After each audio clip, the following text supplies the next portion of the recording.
우리가 성탄절 하면은 생각나는 것이 참 많이 있습니다만은 특별히 생각나는 것은 이제 성탄 찬양입니다. 어제 오후 5시에도 이 자리에서 교회학교 성탄 축하 발표회 시간이 있었습니다. 저는 깜짝 놀랐습니다. 왜냐하면 사람들이 너무 많았어요. 모르는 사람들도 많았고 아마 손자들을 보기 위해서 할아버지 할머니까지 오신 것 같아요. 그래서 앉을 자리가 없을 정도로 참 많은 분들이 오셔서 아이들의 그 성탄의 찬양 또 아름다운 율동을 복원하였습니다. 성탄의 찬양은 아이들이 불러도 참 너무너무 멋있고요. 또 이제 우리 찬양대가 또 불러도 참 아름답고 참 좋습니다. 옛날에 2차 세계대전 때 그런 일이 있었다고 합니다. 연합군과 독일군이 서로 대치하고 있는 그 겨울 진영에서 성탄절 이브가 되어서 한 병사가 성탄 찬양을 불렀습니다. 그러니 그 찬양이 이제 옆에 사람들도 부르고 큰 합창이 되어서 저쪽 편 독일군에게까지도 들려지게 되고 거기서도 같이 찬양을 부르고 하여서 서로 싸웠던 그 전장이 성탄 찬양을 통하여서 평화가 이루어졌다 하는 그런 이야기입니다.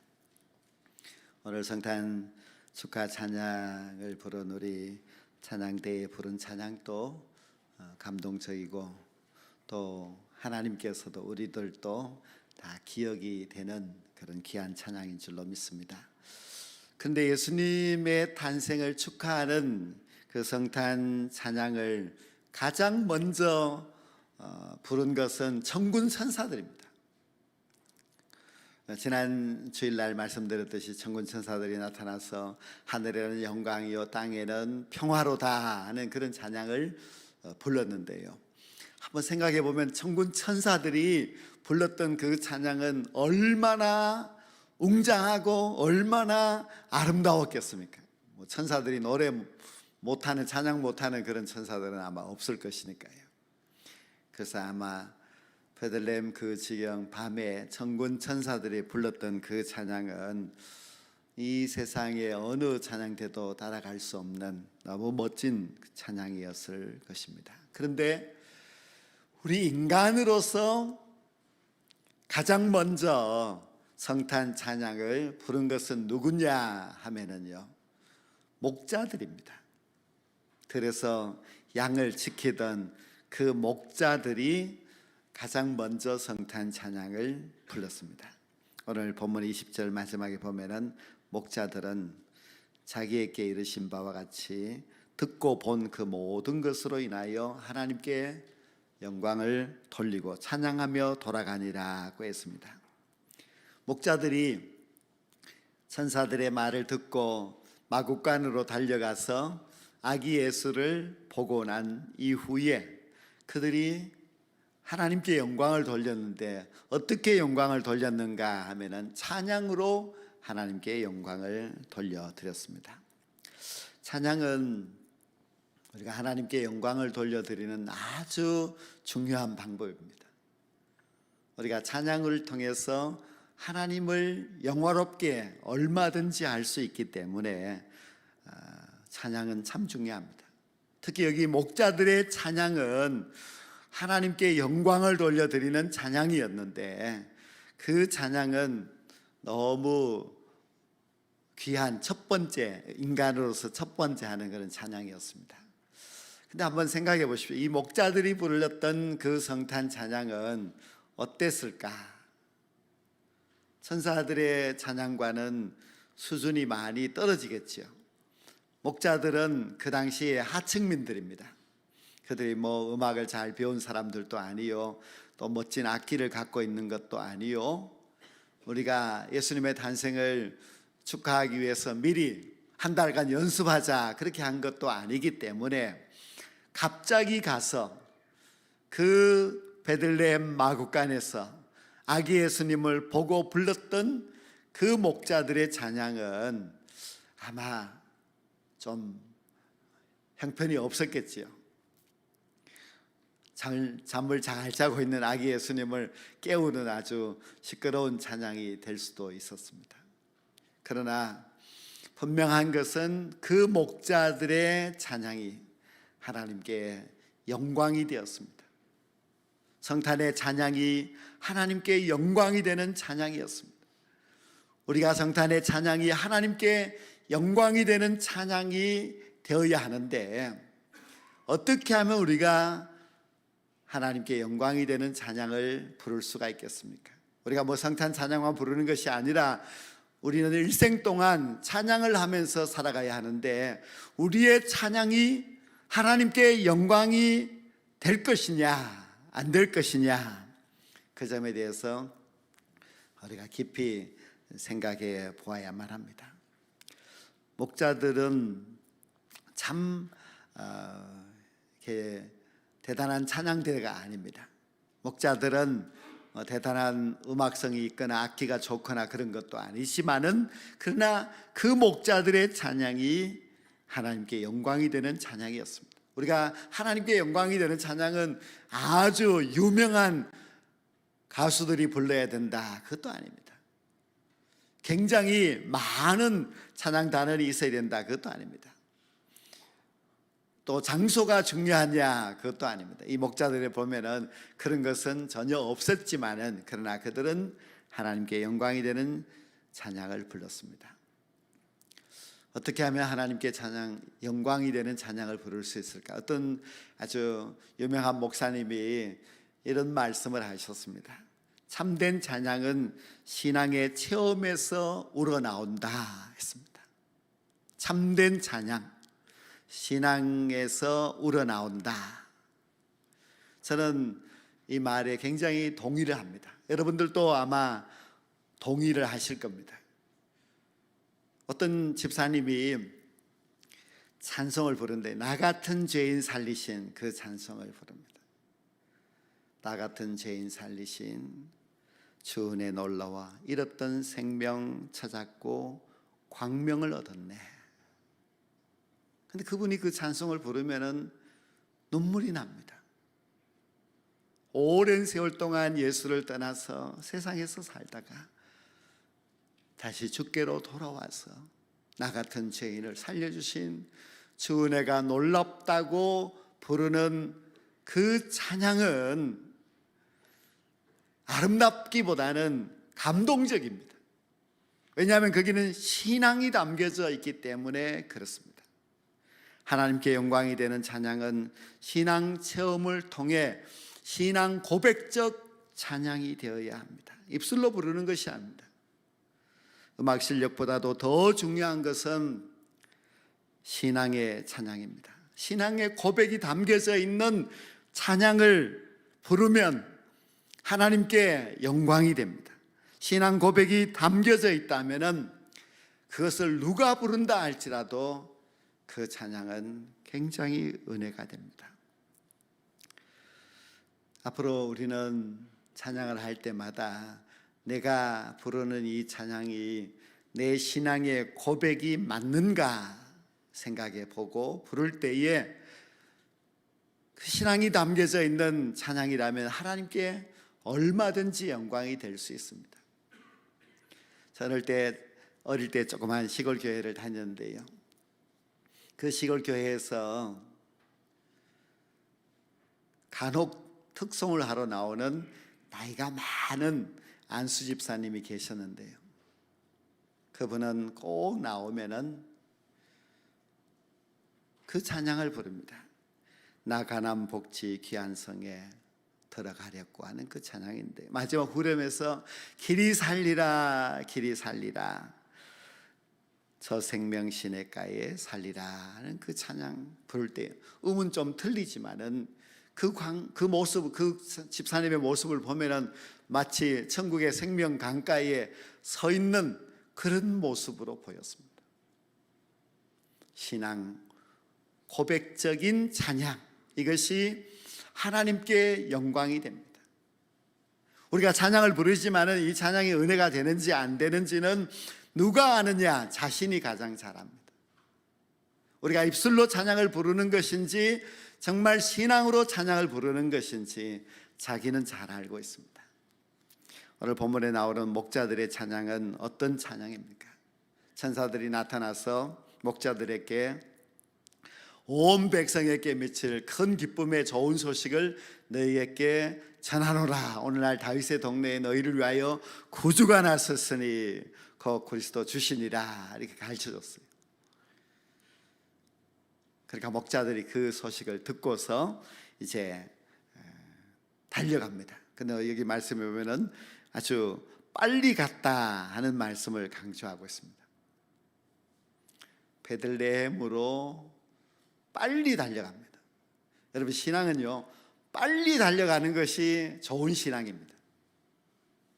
어떤 분들은 코로나가 이제 생겨나서 코로나를 염려하면서 내가 교회 가야지 하는 것을 무려 2년이 넘도록 준비하고 계획하고 그렇게 교회 나오시는 분들도 계십니다. 빨리 달려가는 것이 아니지. 오늘도 성탄절인데 내가 빨리 교회 가야지, 그런 마음으로 교회를 나오셔야 하고, 또 새해가 이제 일주일밖에 남지 않았는데 새해는 내가 정말 주님을 위하여서 열심히 해야지, 나에게 주어진 기회가 단 1년밖에 없다고 생각하고 내가 주님을 위해서 열심히 해야지, 그런 사람들이 다 빨리 달려가는 사람들입니다. 천사가 기쁜 소식을 전하였을 때에 목자들이 이제 날이 밝으면은 환해지면은 가야지 하지 않았습니다. 목자들은 천사들의 소식을 듣고 그 밤에 빨리 베들레헴 마구간으로 달려갔습니다. 이렇게 목자들이 빨리 베들레헴 마구간에 달려갔더니 천사가 말한 그대로 마구간 말구 위에 아기가 누워져 있었습니다. 그냥 목자들은 보고서 굉장히 실망스러웠습니다. 그래도 구주가 나셨다, 메시아가 오셨다고 하는데 전혀 메시아의 모습이 아니었습니다. 죽통에 거기에 예수님을 뉘어놓았고 그 옆에 서 있는 부모된 요셉과 마리아도 초라하기 그지없습니다. 천사가 하늘에는 영광이요 땅에는 평화라고 아주 거창하게 찬양을 불러서 흥분된 마음으로 빨리 달려갔더니 마구간에 있는 예수님의 모습은 너무 볼품없이 초라하였습니다. 그러나 중요한 사실은 오늘 말씀에 보면은 목자들이 실망했다는 흔적이 전혀 없습니다. 목자들은 보았고 마구간의 말구 위에 있는 그 아기가 우리의 구주라는 사실을 믿었습니다. 천사에게 들었고 그리고 달려가서 보았고 본 것을 들은 것을 이 목자들은 그대로 다 믿었습니다. 이분이 우리를 구원할 구주시구나, 그렇게 믿었습니다. 거기서 딴 마음을 먹거나 실망하고 돌아가거나 하지 않았습니다.